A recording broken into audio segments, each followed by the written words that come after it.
Amazing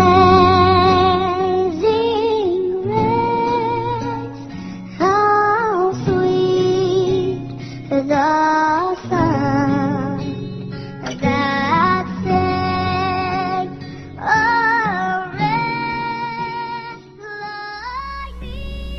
Hi, and welcome to Straight Talk About God video. I'm Jack. Well, I want to do a little follow-up on another video that I called Jesus and the Emperor. And this could be more likely called Paul and the Emperor.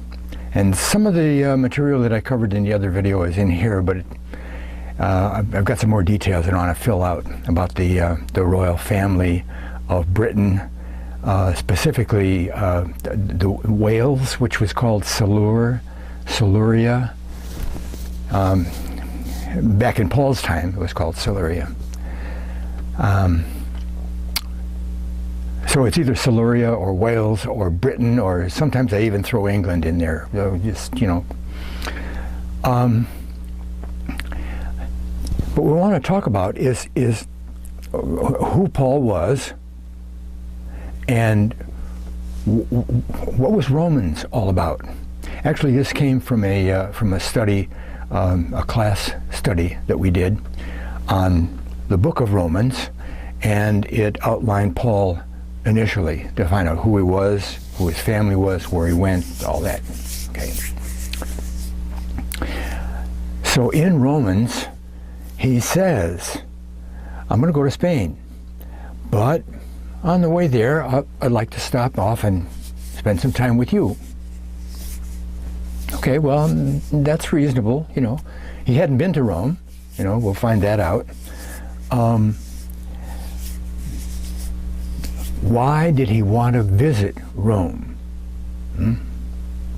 He wanted to see the family. He wanted to see the family, right?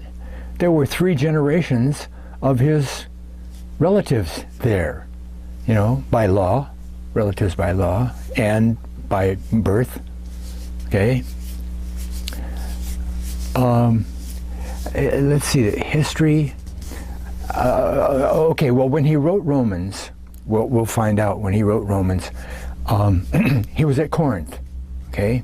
And he said, well, I'm going to go to Spain. On the way there, I'll stop and see you. But he didn't go from Corinth there, because it also says that he had to go to Jerusalem first. He had offerings from the churches, and he was going to go to Jerusalem, give it to the elders at Jerusalem, and then he would make his way on another journey, right? His 4th journey to Rome. Of course, he didn't know he was going to be arrested, you know, and put in prison for a couple of years. In Romans 16 and in 2 Timothy 4, he talks to these people, his family. All right, we'll see that. But I want to start out with the details of the Royal Silurian family first, okay? Because it all revolves around the Pendragon at that time, the Pendragon, Caradoc. In Rome, they called him Caractacus. So don't get those confused as 2 people. They're only one person, Caradoc or Caractacus, depending on who's telling the story. Okay, revolves around him. Who was he? He was the Pendragon. You remember the term Arthur Pendragon for King Arthur, the famous King Arthur with the round table on it, Pendragon? Pendragon at that time was the person who was elected to be the king during the war. He was the war ruler of the family, of the nation. And when the war is over, it goes back. The kingship goes back to the regular king. Okay, and Caradoc was the Pendragon during much of the war between Rome and England, Britain, Siluria, right? Well, it goes all the way back to Julius, right? Emperor Julius, Julius Caesar, in, what was it, 60 or 50, 53 AD, BC, something like that, okay?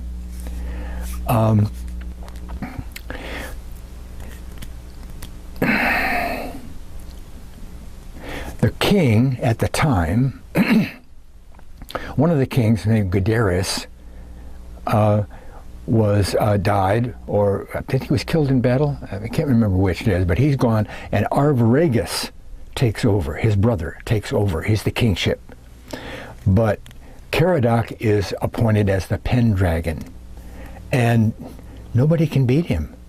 You know, I mean, he goes against the best generals that Rome can put on the field, the best legions, and he loses a battle here and there, but they can't beat him.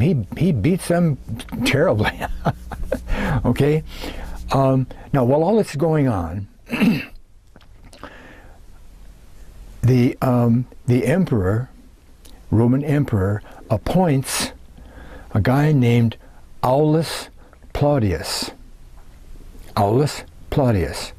as the head general of all the legions. Okay, he's the head guy on the war against the Silurs, Britain. Okay, he has an aide-de-camp, a Roman aide-de-camp, and his name is Aulus Rufus Pudens. Aulus Rufus. Rufus is the important word there, Rufus. So they've got the general and the aide-de-camp, and they're over in Britain, and they're fighting the war and everything, and there's a truce called. A truce, okay? Truce. And the main guys go up and meet with the emperor at Rome. Okay? Well, while they're there, Claudius, who was the emperor at that time, Claudius gives his daughter Venus in marriage to Arviragus, the king. Well, they did that kind of thing back then, you know, political marriages between two warring nations, and they'd be allies and stuff. And so it isn't that unusual, but there it was. The king of the Romans and the king of the Britons marry people off. Okay, so Arviragus is now the husband of Venus, Claudius's daughter. Okay, well, that's not all. This turns out to be like a little Peyton place. It really is. It goes back and forth. Okay, the aide-de-camp, that's Rufus, Aulus Rufus.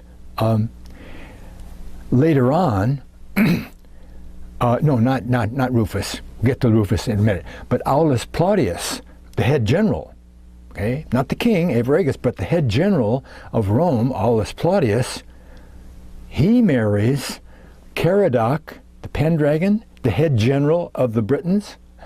The two head generals, okay, the head general of Rome marries the sister of Caradoc, the head general of the Britons. Well, that kind of takes it off the line of political relationships, but there it was. So we got the two head people of both countries that are at war marrying off people to each other.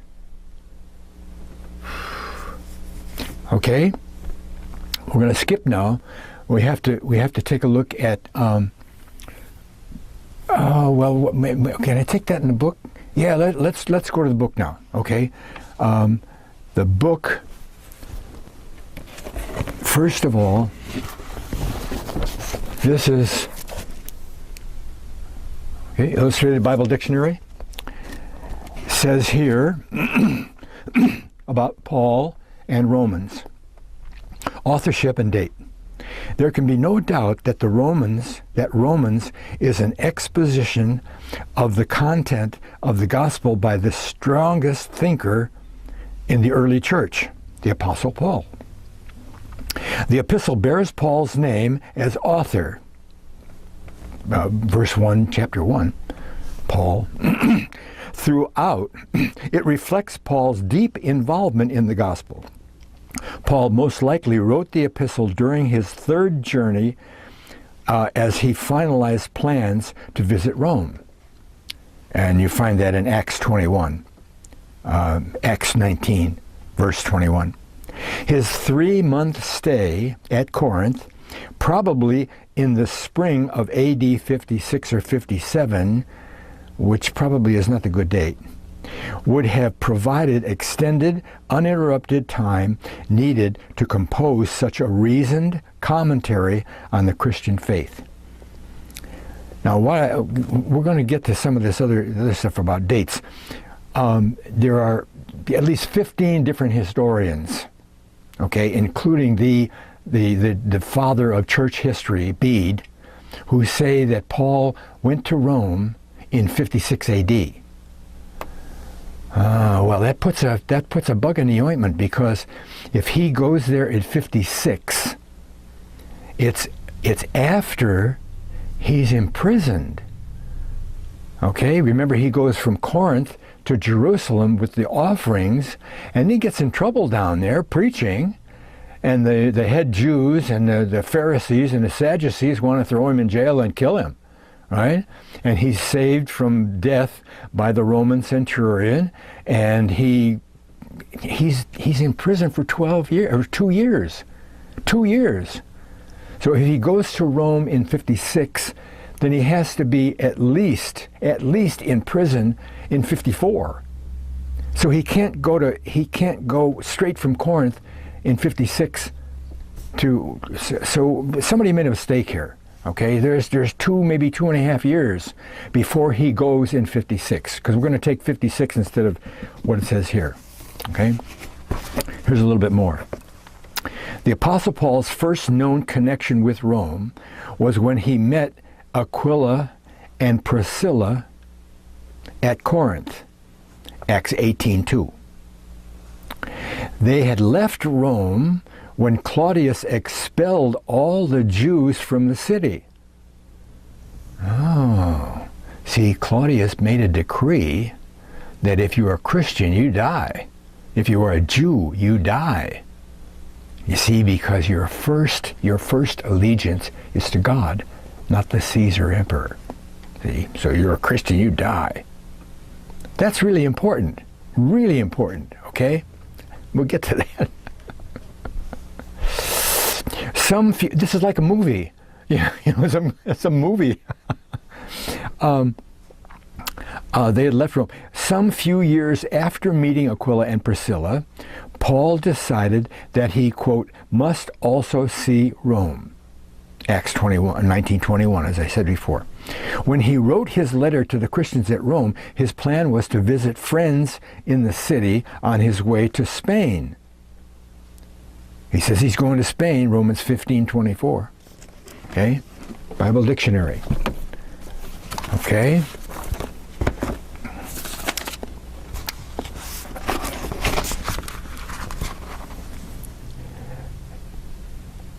Did the Apostle Paul visit Britain? By R.W. Morgan. R.W. Morgan.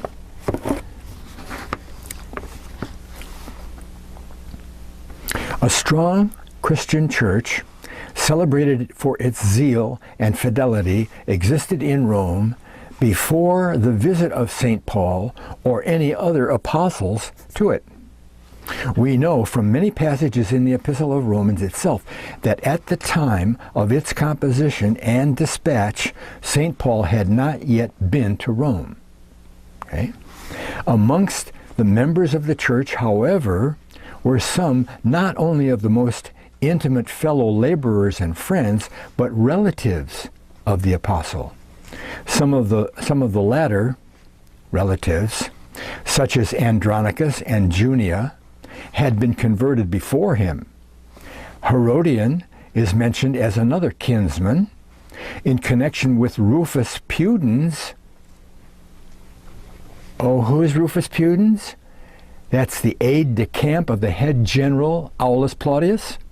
Remember him? Rufus Pudens. Okay. Connection with Rufus Pudens, who is saluted by name occurs another salutation which originates an interesting question, the right solution of which would throw a flood of light on this part of history, both of Paul and Pudens. Here's what it says, quote, "Salute Rufus, chosen in the Lord, and his mother, and mine." His mother and mine? Rufus has a mother, and that mother is my mother too? That's what he says. His mother and mine. Unquote. Does this mean a natural or spiritual relationship?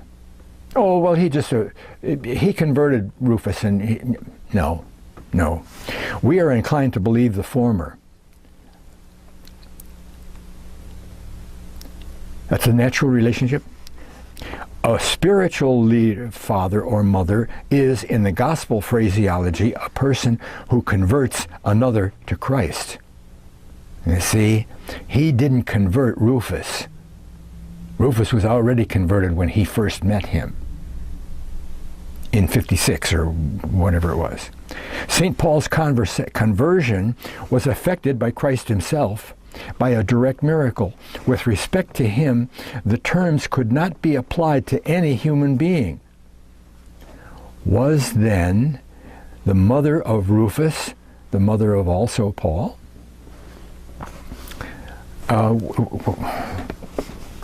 Wait a second. Now that's 61 and 2.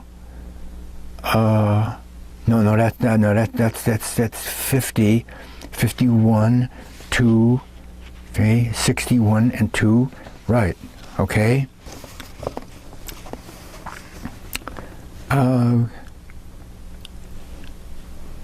Wait a minute, I lost my places. Were Rufus and Paul half-brothers? The latter and the elder a Hebrew, the former a younger and a second marriage with a Gentile or a proselyte Roman? Priscilla turns out to be Rufus' mother. And Priscilla is also Paul's mother. And he visits Aquila and Priscilla. Aquila turns out to be a Roman senator. A Roman senator. Paul's mother married a Roman senator of his second marriage and had a second child named Rufus. Interesting. This mother was a Christian living with Rufus and is termed also his mother by St. Paul. In the palace of Rufus, when at Rome, Paul spent most of his time. Remember at the end of Acts it said he spent 2 years in his own house? What was he doing there with his family? His family right there. He was visiting the family, right? You'll see later it says that Rufus' kids were brought up on Paul's knees. The children of Claudia and Pudens. Who's Claudia? Hang on. Well, Claudia is Pudens' wife. We know that. The children of Claudia and Pudens, as we learn from the Roman martyrologies, were brought up on the knees of Paul. And we find that in the last scene of his life preceding his martyrdom, the only salutations sent by him to Timothy to be those of Eubulus, Claudia, Linus, and Pudens. The same family evidently ministering and attending to him at the last. So Pudens is his brother, half-brother, step-brother, half-brother, and Pudens is married to Claudia. So Claudia and Paul, by marriage, are related, aren't they? Okay. Where do we have to go next here? 50, 61,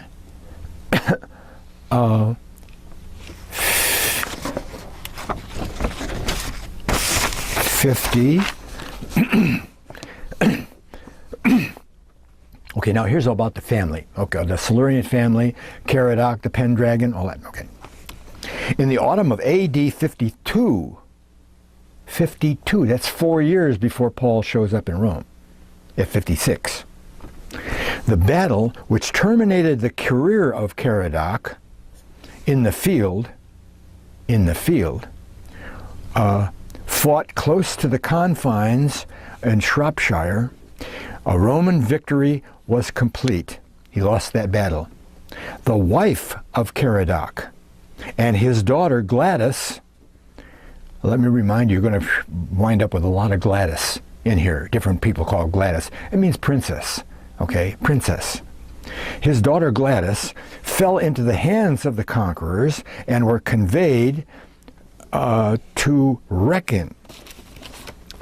Caradoc himself took refuge at her repeated solicitations at Caer Evroc with Aricia, the Cartismandua of Tacitus. This goes on and on, right? Tacitus, the historian, called this woman Cartismandua, okay? She was the queen of the Brigantes. And she was a distant cousin of Caradoc. Queen of the Brigantes, the grand niece of the infamous traitor in the Julian War, Mandubradius. Here, by her orders, with hereditary treachery, Caradoc was seized while asleep.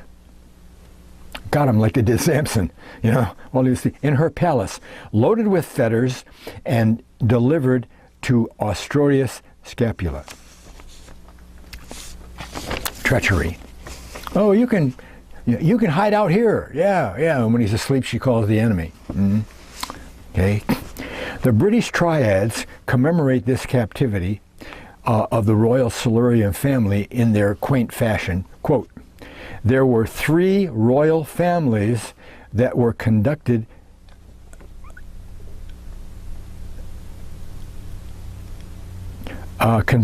to prison, from the great-grandfather to the great-grandchildren. Actually, it's 4 families. Well, not 4 families, 3 families and the kids. 4 generations. That's really interesting. 4 generations of the royal family got taken captive in Rome. Great-grandchildren, without permitting one of them to escape. First, the family of Lear, L-L-Y-R, King Lear, from Shakespeare, King Lear. King Lear is Caradoc's grandfather. Lear. Who were carried to prison in Rome by the Caesaridae. Not one or another of these escaped. They were the most complete incarcerations known as to families. The great-grandfather of this occasion was Lear, the father of Bran. Okay, as a side note, Bran was the head druid, the arch-druid of Britain. Whew. Of all Britain,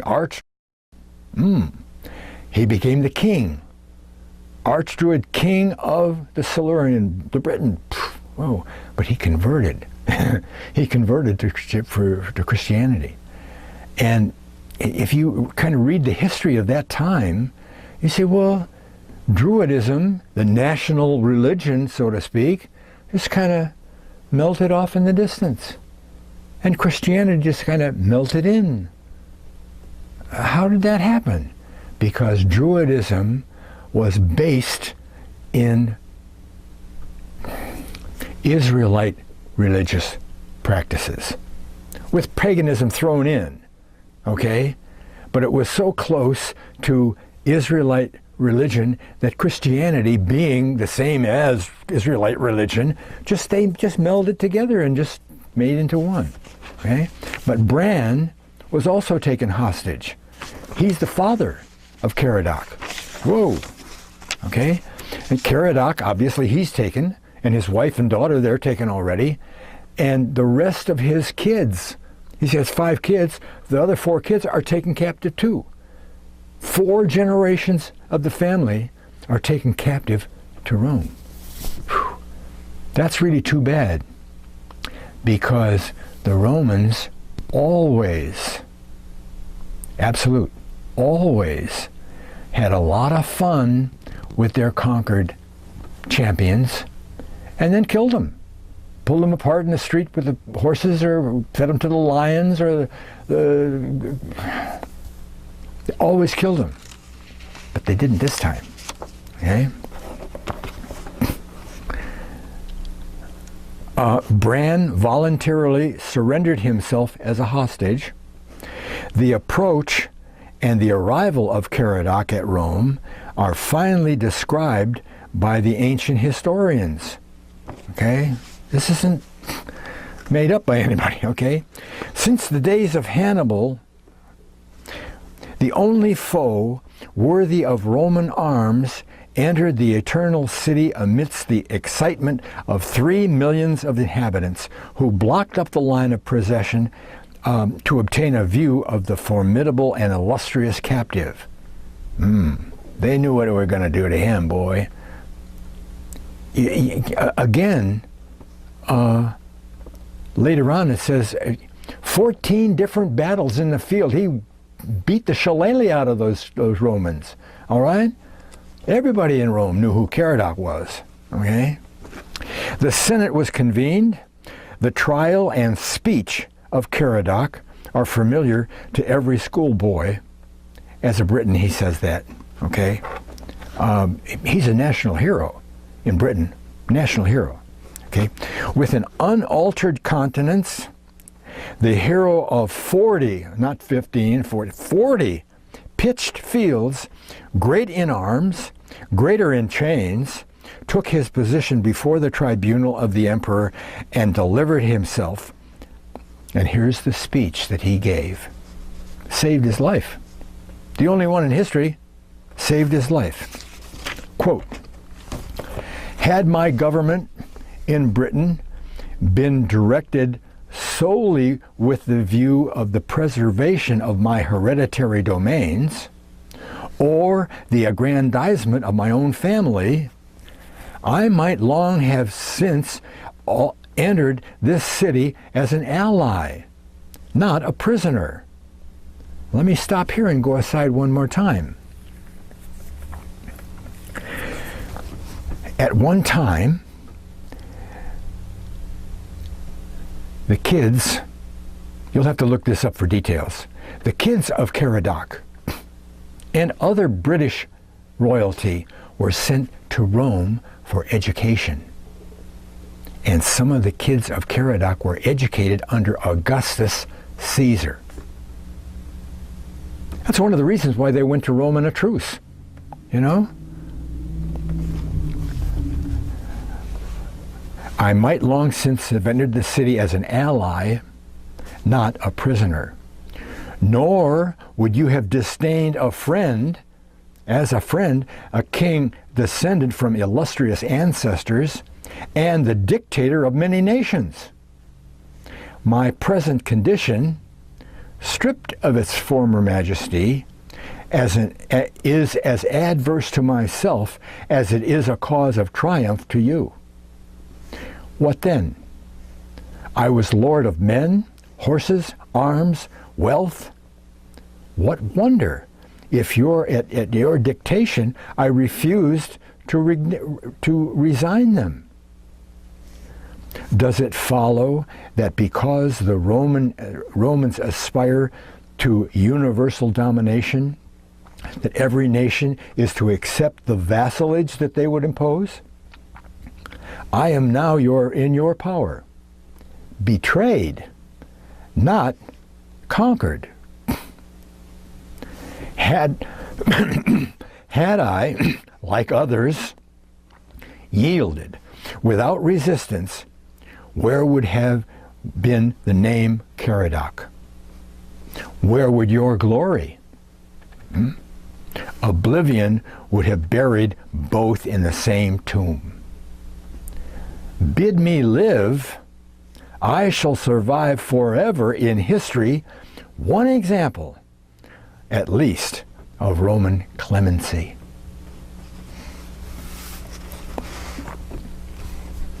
Pretty good argument, you know. He knew what they did to the other guys, right? He knew, you know, because the historians say that they did that to everybody, yeah, but not him. Eh? He knew. He said, "What? You want to be remembered through history? Let me live." And they did. They did. That's God.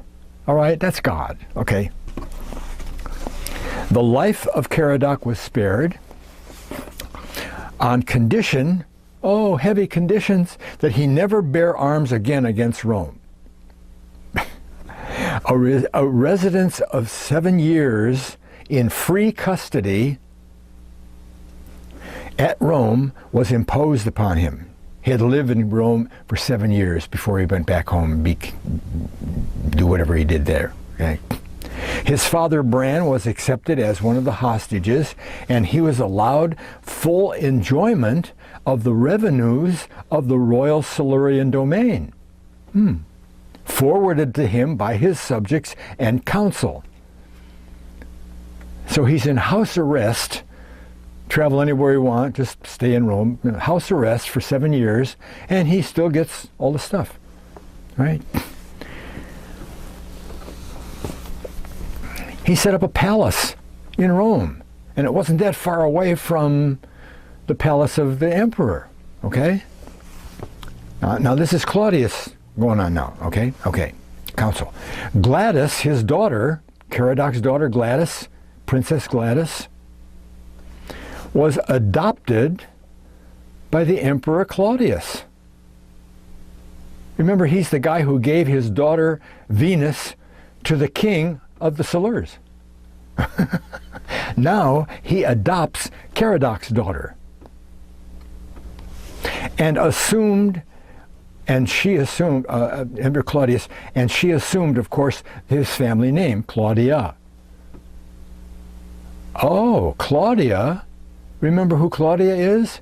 She's the one who married Pudens, Paul's mother's half-brother, right? Caradoc took up his residence in the Palladium Britannicum, the palace of the British, on the side of the Mons Secours, converted afterwards by his granddaughter, Claudia Pudentiana. Granddaughter, that's one of Pudens and Claudia's kids. They had 4 kids that were heavy saints, okay?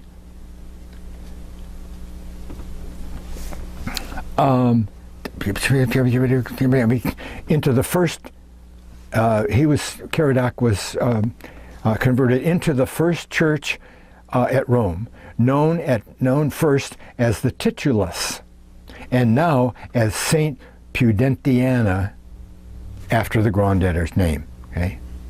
Here, at the Palladium Britannica, Titulus, here the nuptials of Claudia and Rufus Pudens Pudentinus were celebrated in AD 53.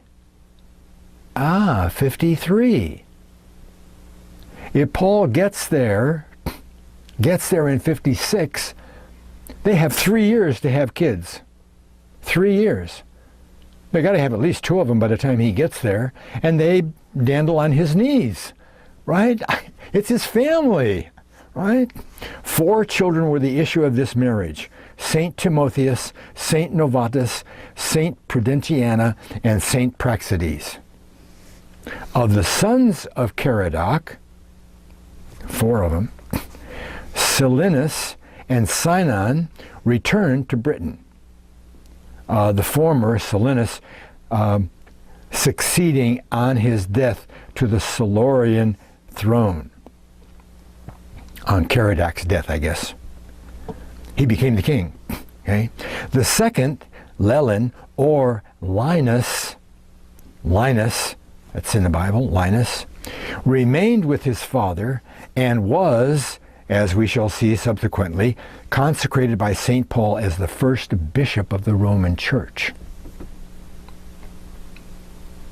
His cousin-in-law, he was made the first bishop of the church. Okay, 54, 1, 50, 58, 1. So now we have, wait a second, there was a place here, there were 15, well, maybe we'll get to it. Maybe we'll get to it. 54, Pudens, first bishop. Yeah, that's where we're supposed to be now. Okay. We have now, in 56 AD, the Royal Silurian family located in Rome, in the Palladium Britannicum, afterwards called the Titulus, or Hospitium Apostolorum. The place, the house of the apostles. Because Paul and Peter weren't the only ones that ever went to Rome. They weren't the only ones that ever went to Britain. Then it was called St. Prudentiana, which name the building still retains. Well, when did he write this? Oh, well, I don't know when Morgan wrote this, but this was printed in 1984. He wrote it before then, but I don't know when. It doesn't say that. Okay. The minister of this church and of the family of Pudens was Hermas.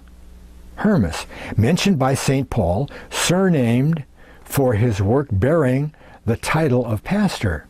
He was the pastor of the Britannicum Palladium, the church there. And he's called in the Bible Hermas Pastor. Hermas Pastor.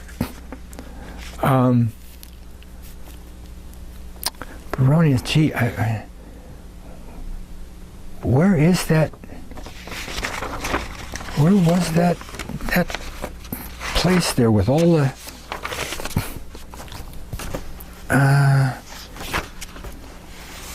oh gosh, that's too bad. I wanted to include that. Well, you're gonna have to take my word for it. Because he lists 15 different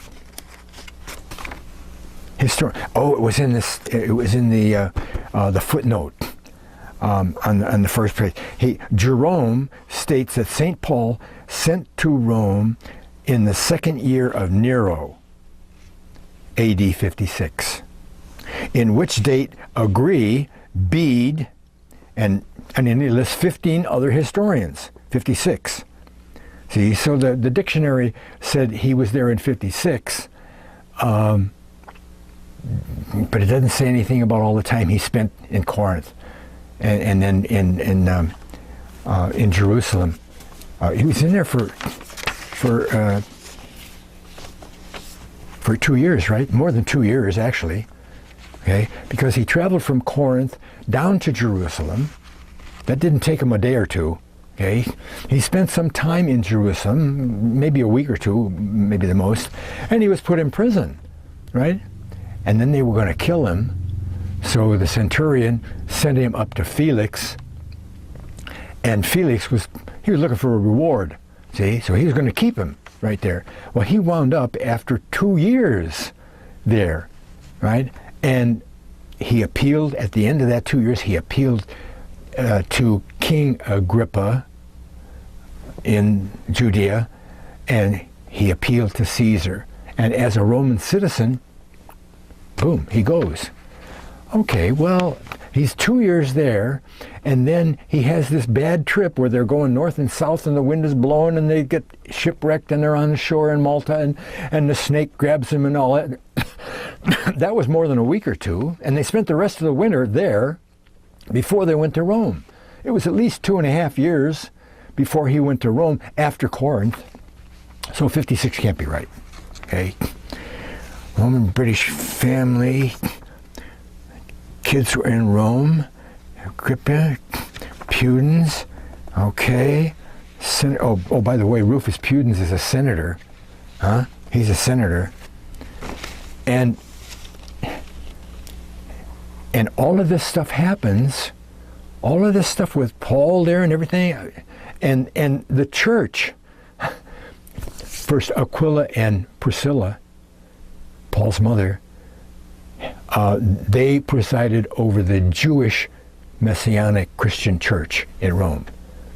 They were the converted Jews, okay? But then that kind of melded together with the Palladium Britannicum church, okay? But all of that stuff is happening. Claudius is adopting Caradoc's daughter, giving Venus his daughter to the king Arviragus. We got a full-blown church happening in Rome, not far from the palace of the emperor.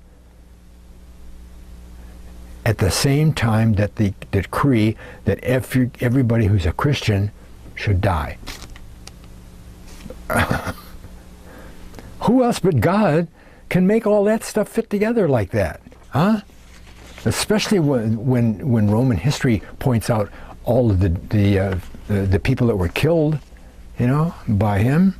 See what else we got here. Claudius' decree: the Christians will die. 5 days in Festus. All of that stuff there. Now there was included in this book is this genealogy chart, right? Now I don't know whether you're going to be able to see any of that or not. I've got a blow up in here that you can see the chart better because it's bigger, but it's a copy off of the book, so it's kind of blurred. What are you going to do? Okay, but we've got.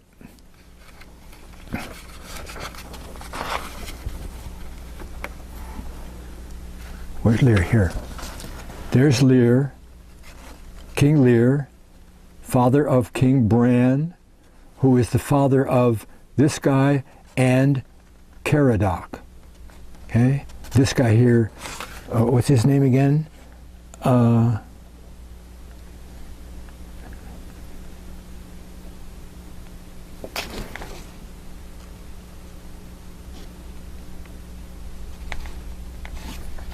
Oh, that's out of Bran comes his daughter Gladys, who marries Aulus Plautius, right?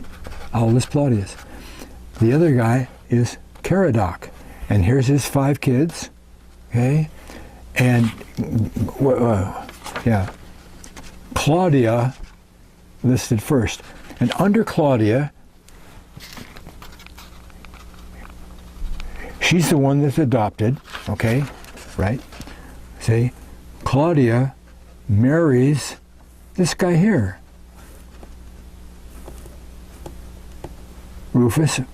Aulus Rufus Pudens, okay?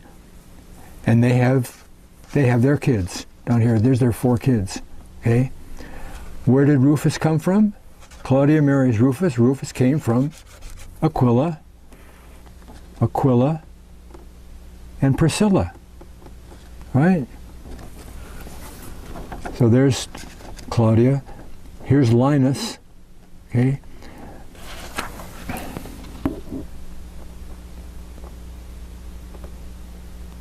I told you it's like a little Peyton Place, right? Right? But now here's something I want to finish with.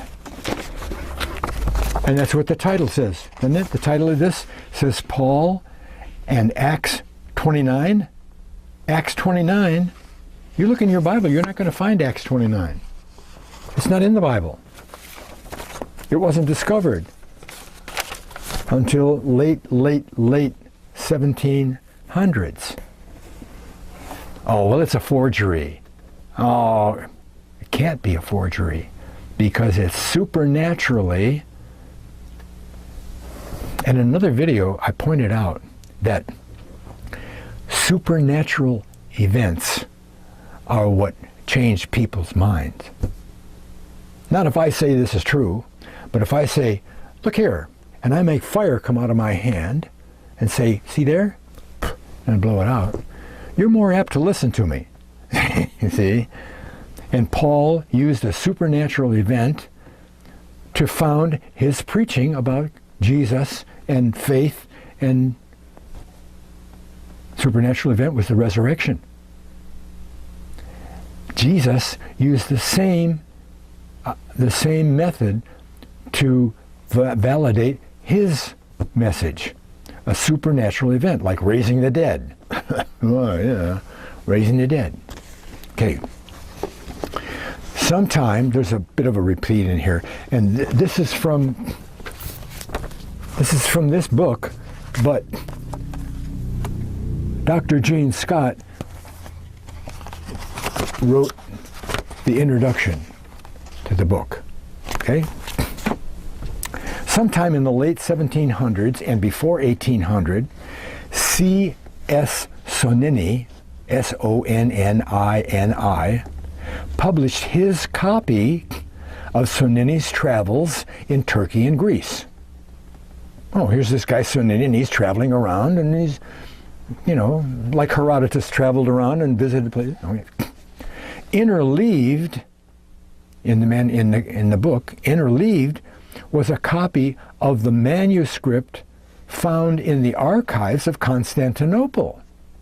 Oh, he was in the archives of Constantinople, and boom, here's this manuscript. It was presented to him, it was given to him, by Sultan Abdul Ahmet. He was traveling during the reign of Louis XVI, who reigned 1774 to 1793. He published his travels between those two dates, 1774 and 1793. It's absurd to think, oh, well, he just invented the whole thing. It's a forgery. It's absurd to think that he deliberately invented the manuscript. Well, it's not in the Bible. He was a Frenchman. A Frenchman. Ah. In 1774, who was the enemy of the French? The English. The English. They were at each other's throats forever, practically, weren't they? Who helped Washington and the colonies beat the British? The French. The French. What possible object could he have in glorifying the English, their mortal enemy? Because that's what the Acts 29 does. That's what it does. See? If he made it up, he would have made them... What did people know or care about the message that he was going to proclaim from this chapter? Moreover, if he had possessed the necessary knowledge to perpetrate a literary forgery, would he, if he was that unscrupulous, have resisted the temptation to glorify his own country in preference to England? Particularly, he could have done that, particularly with the heritage of the early Christians in the southern valleys of France down to Marseille.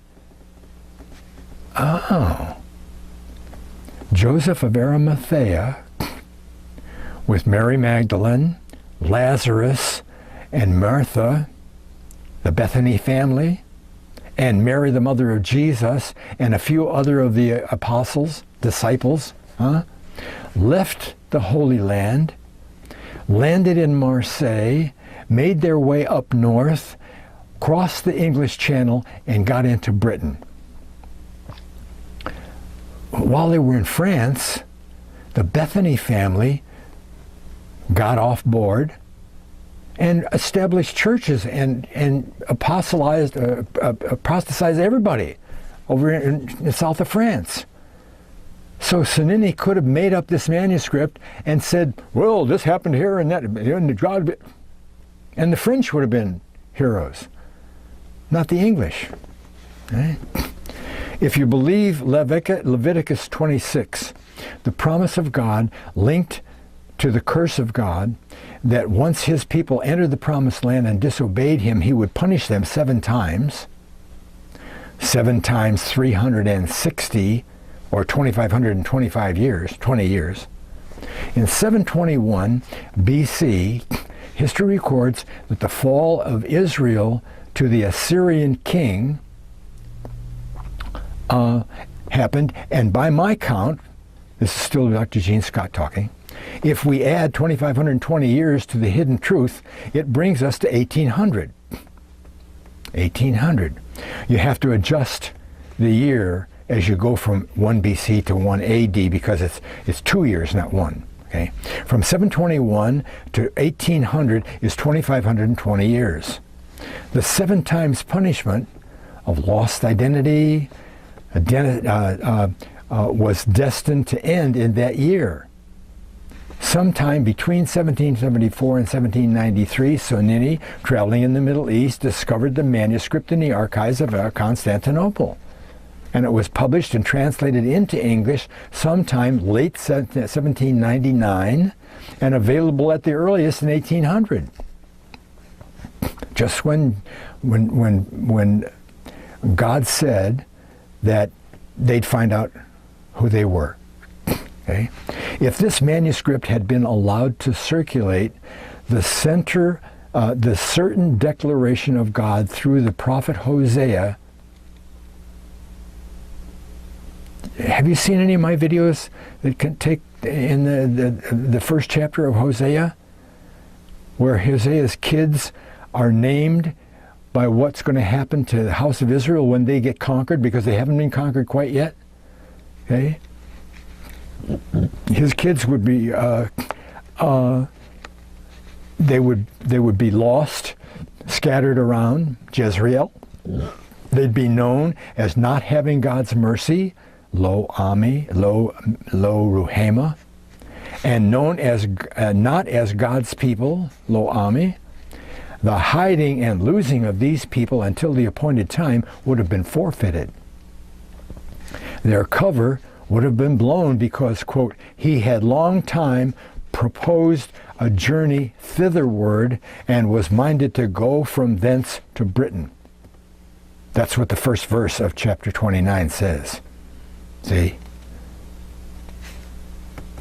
The above statement was taken from the introductory notes of Gene Scott, Dr. Gene Scott, in the book Did the Apostle Paul Visit Britain by R.W. Morgan.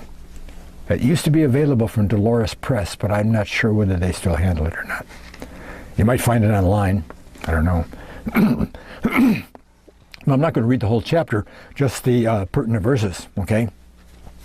Here's that first verse again. Acts 29. It's great. It's not a fraud. It's not a forgery, okay? Supernaturally validated. Remember that. And Paul, full of the blessings of Christ, and abounding in the Spirit, departed out of Rome, determined to go to Spain. For he had long time proposed to journey thitherward, and was minded also to go from thence to Britain. Another reminder. Who wrote Acts? And how many places in Acts does Luke say, we, when he's talking about Paul? We went here, we went there, we did this, we did that. He was with Paul in the shipwreck.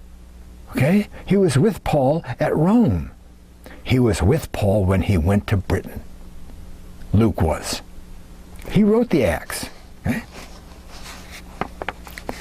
Verse 2.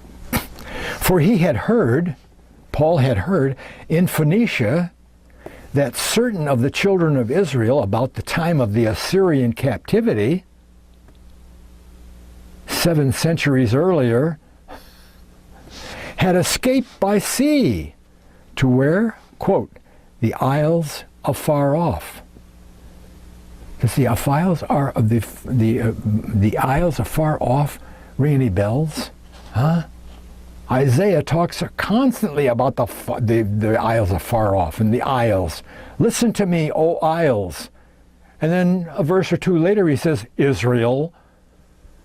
The isles afar off are the British Isles, where the headquarters tribe of Ephraim, the headquarters tribe of the northern tribes of Israel, took up and became the rulers, the nobility of Britain.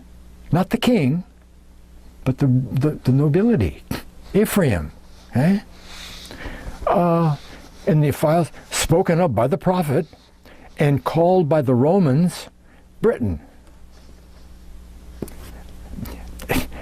This manuscript is almost 2,000 years old when it's found, okay?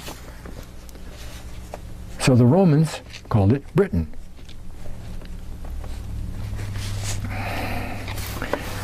We're getting a little more history, okay? The first Assyrian wave of conquering came down on the east side of the Jordan River in 745 BC. The official fall of the kingdom, Samaria, was in 721. 45 to 21 is 24 years. They were at it for 24 years. They'd send an army down, another king would take over, send another army down, boom, boom, boom. And finally, they, after 21 years, excuse me, after 21 years, they besieged Samaria. It took them 3 years to take the city in 721. 3 years. Well, now wait a minute. During those 21 years of wave after wave of armies conquering and taking hundreds of thousands of Jews along with them, they didn't just sit around in Samaria and say, well, I wonder whether they'll get to us or not. The people who had the wealth to flee did. They went. Okay? Of course they went. That's what happens all the time. The king always gets out first, right? And that's what it says in the second verse there. They fled. Okay? Verse 3. And the Lord commanded the gospel to be preached far hence to the Gentiles and to the lost sheep of the house of Israel. Well, that's what Jesus says, doesn't it? He says that. Go and preach the gospel I preached. That's the kingdom, coming kingdom. Preach that gospel to the house of Israel. He says to his apostles, he says, I was not sent but for the lost sheep, not of Israel, but of the house of Israel. The 10 tribes. Huh? They were the ones that were going to carry the message forward, right? Verse 4. And no man hindered Paul, for he testified boldly of Jesus before the tribunes in Rome and among the people. And he took with him certain of the brethren which abode with him at Rome, like Luke and they took shipping at Ostrium, and having the winds fair, were brought safely into a haven of Spain. All right. This is after the shipwreck, isn't it? Huh? Shipwreck happened before Rome. Now they're at Rome.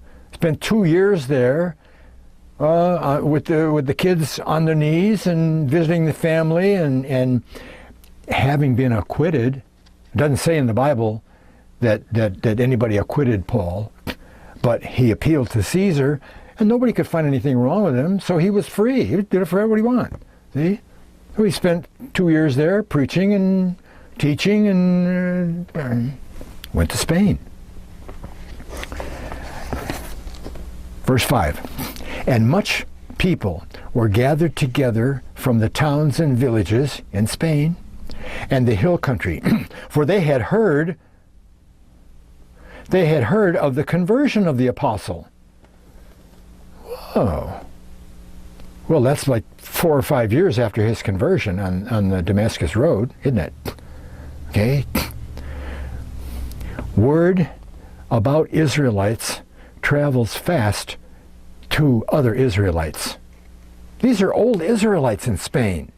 Oh, you've heard me say before, if you want to know where the lost tribes went, look where Paul preached and established churches. Okay? In Spain, the Milesians were over there in Spain. They were there in 600 BC. Okay? For they had heard the conversion of the apostle and many miracles that he wrought. And Paul preached mightily in Spain, and great multitudes believed and were converted, and they perceived he was an apostle sent from God. Great. How long did he spend in Spain? Not years, okay? Supposedly, he was martyred in 62 AD. He gets to Britain, he gets to Rome 56. Spends 2 years there, at least, what it says, 2 years. That's 58. If he leaves in 58, and he's martyred on the Appian Way back in Italy again, in 62, that's 4 years. 4 years. Well, how long does it take him to ship to Spain with fair winds? A week?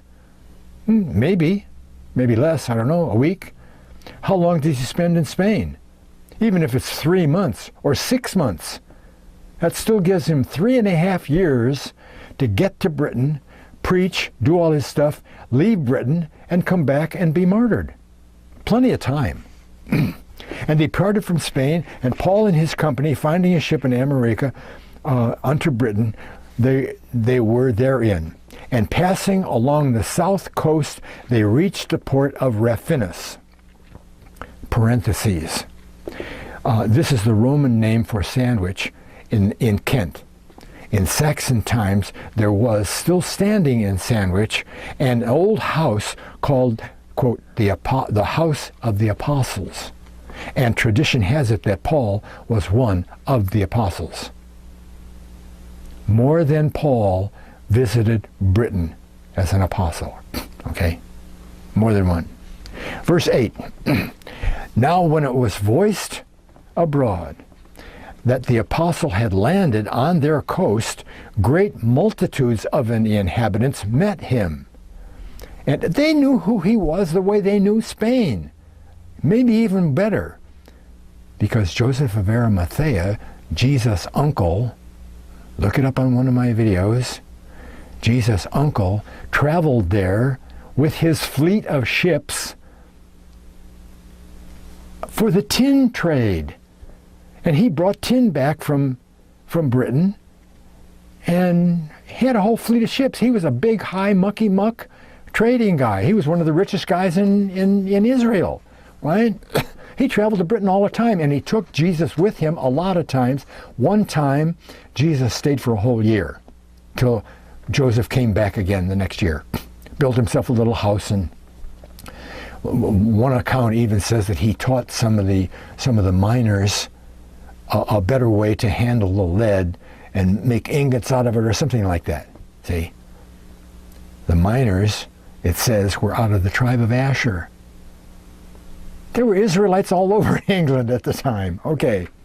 The inhabitants met him, and they treated Paul courteously, and he entered into the east gate of their city and lodged in the house of an Hebrew and one of his own nation. Israelites in Britain. Well, gosh, in 1800, they would know that there were Israelites in Britain. And on the morrow, he came and stood on Mount Lud, parentheses. Ludgate Hill and Broadway is where Paul's cathedral stands in London. Okay? And the people thronged at the gate and assembled in the Broadway, and he preached Christ unto them, and they believed the word and the testimony of Jesus. Verse 10. Here's the supernatural stuff. See? Anybody could say that, you know. He could say that about Paul in Spain. He went to visit Mary Magdalene and he preached and they made, or in the south of France, I mean, not Spain. Okay? And that even the Holy Ghost fell upon Paul and he prophesied, saying, behold, in the last days, 58 AD is not the last days. When is the last days? Try 1800 and beyond.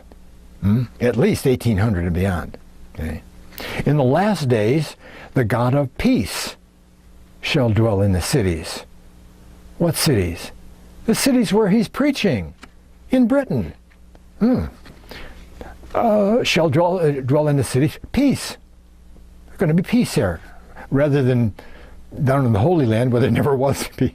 And the inhabitants thereof, the inhabitants of Britain, shall be numbered. Oh, the census is going to be taken. And in the seventh numbering of the people, their eyes shall be opened,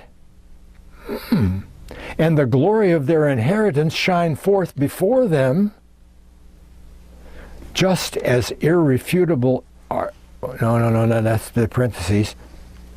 Before them, the nations shall come up to worship the nations, not just Britain. Nations shall come up to the mount that testifieth of the patience and long suffering of a servant of the Lord.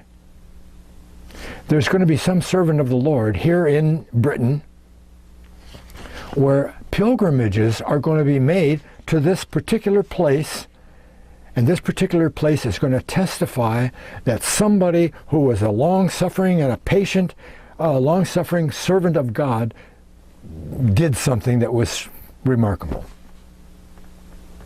That's what it says. But there's some parentheses in here that fill out the explanation, okay? First of all, the first ever census, the very first ever census in England, prophesied in this ancient manuscript, was taken in 1801. 1801. The first one. Well, this one says in the seventh numbering. Well, he found it in 1774 to 1793, translated it, published it, and it couldn't have been sooner or later than 1800 that it came out. And in 1801 was in the first one, okay? But we're talking about the seventh census. Their eyes shall be opened. Well, their eyes shall be opened to what? That's the punishment period. Is over with in 1800 for the house of Israel. A punishment would include the ignorance of their heritage. Well, what does it say here? He says, these people are British. Well, in 1800, this information is going to be made available, right? Punishment include the ignorance, and then the glory of their inheritance. The seventh census was taken in 1861. 1861! Now, if Sonini forged this document and it came out in 1800, how is he going to know about what's happening in 1861? He's probably dead by then, right? And then the nations shall come up to where? To where Paul was preaching. Paul is the patient and long-suffering servant of the Lord. And they built St. Paul's Cathedral. And you see what this picture is? You see all these cloudy stuff around here? That's smoke. That's the blitzkrieg by the Germans in World War II on London. Boy, decimated the city. But not Paul's Cathedral. it stands there unharmed. See, that's God, right? Come on. God. Okay, we'll go to verse 18. And after much preaching and toil, Paul and his fellow laborers passed into Helvetia, Switzerland, and came to Mount Pontius Pilate, where he who condemned the Lord Jesus, himself down headlong, and so miserably perished. Pilate traveled for some reason to Switzerland, maybe to get away, I don't know, and he committed suicide? Wow.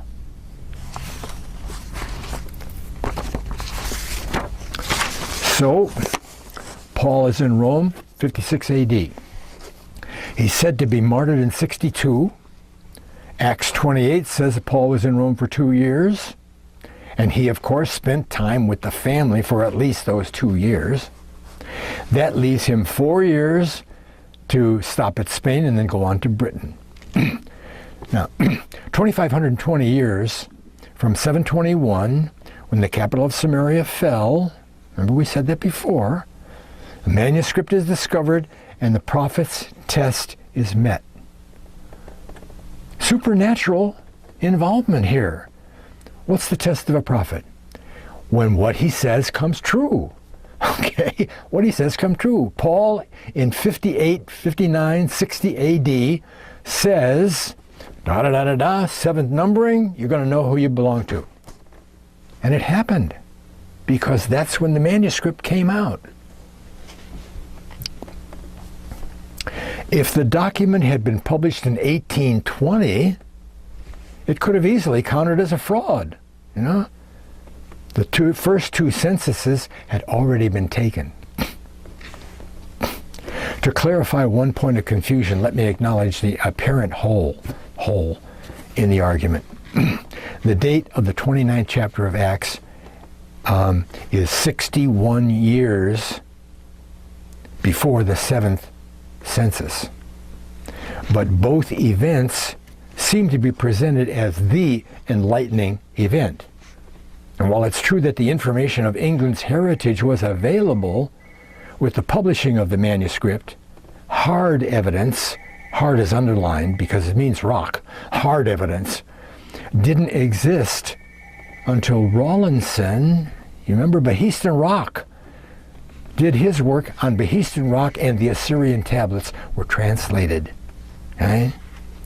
Both of these events occur well after 1820.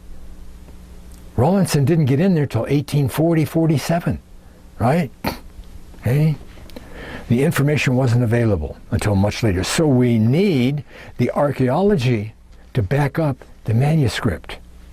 And I'm sure that there were those Bible and history scholars who came to the conclusion, same conclusion, based on Acts, you know,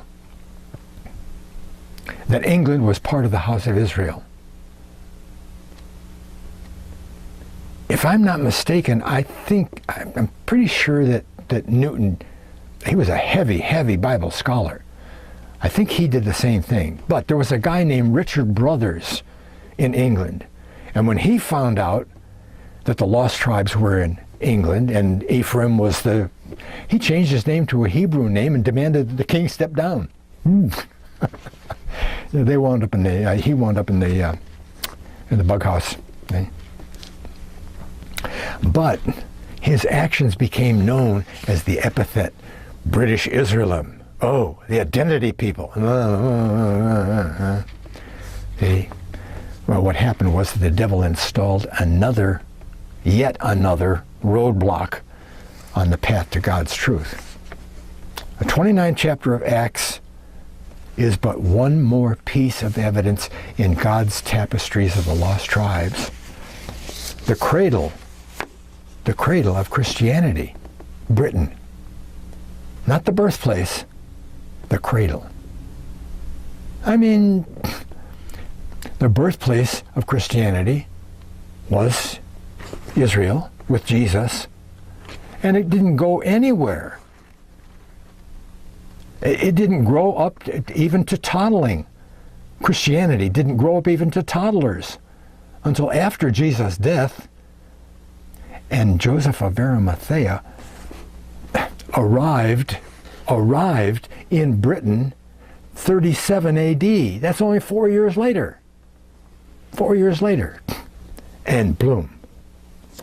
And one of Caradoc's great grandkids in it's either 127 or 157, I can't remember which it is, he made Christianity the national religion. He was the king. Made it the national religion. Did Paul go to Britain? Oh, you bet he did, right? He went there to meet with the family and, preach and teach and almost convince the Romans that they should do what they're supposed to do. It's wonderful stuff. And it's really nice because this crosses over into Jesus' family. Quite a few of the apostles and the disciples were also Jesus' cousins. They were his cousins. Well, there's too many things to talk about, right? Thanks a lot for watching, okay? God bless.